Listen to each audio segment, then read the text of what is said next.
Assalamualaikum dan salam sejahtera. Nama saya Nur Haslina binti Mak Lazim daripada Fakulti Pendidikan Awal Kanak-Kanak.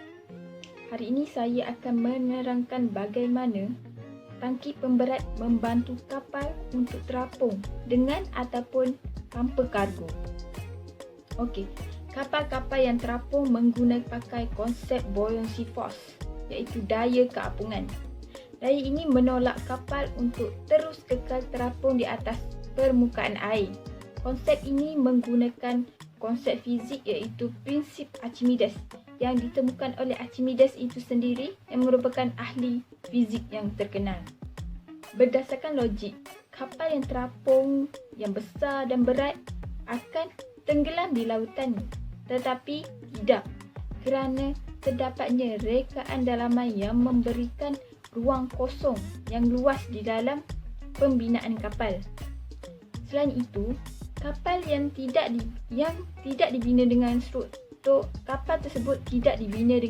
besi yang mampat, membolehkan kapal itu terus terapung di atas air.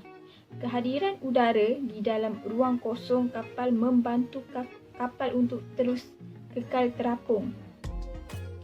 Hal ini kerana ketumpatan udara jauh lebih rendah daripada ketumpatan air itu sendiri. Rekaan dalaman kapal haruslah mempunyai saiz isi padu yang lebih rendah berbanding saiz isi padu air lautan. Apabila kapal dibawa ke air, isi padu yang disesarkan oleh kapal itu sendiri adalah sama berat dengan kapal tersebut. Ini boleh dilihat melalui prinsip Archimedes itu sendiri, melalui apabila objek diletakkan di dalam air, isi padu akan bertambah. Isi padu yang bertambah itu adalah berat objek itu sendiri. Jadi apabila objek berada di dalam air, berat objek itu akan berkurang.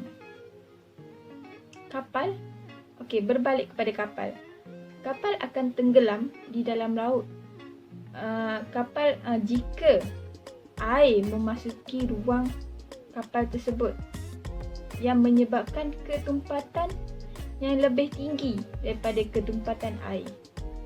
Tragedi ini boleh dilihat melalui kejadian Titanic pada tahun 1912 adalah disebabkan air memasuki ruang kapal, di bawah ruang kapal, menyebabkan ketumpatan yang tinggi daripada ketumpatan air.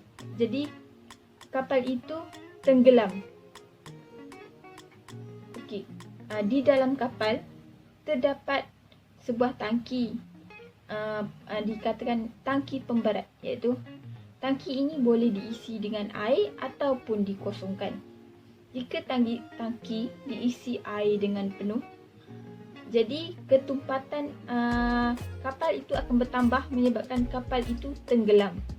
Jika kapal ingin terus terapung di atas air,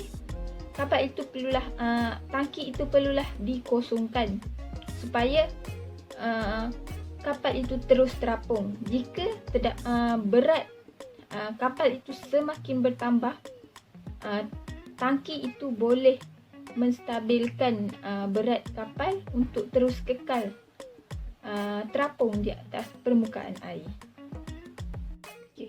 Kapal ini adalah salah satu contoh pemberat. Sebagai ini kita boleh katakan satu pemberat bila diletakkan di dalam air. Pemberat yang kosong menyebabkan kapal itu terapung. Tapi cuba lihat apabila pemberat ini diisi dengan air.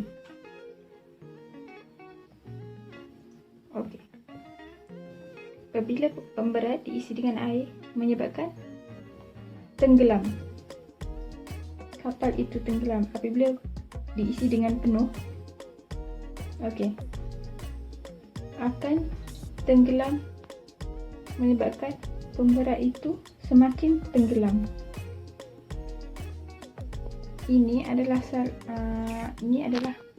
Pemberat adalah salah satu penyebab kapal itu boleh terapung. Okey, itu saja konsep keapungan, daya keapungan untuk kapal, sama ada mempunyai kargo ataupun tidak mempunyai kargo. Okey, sekian, terima kasih.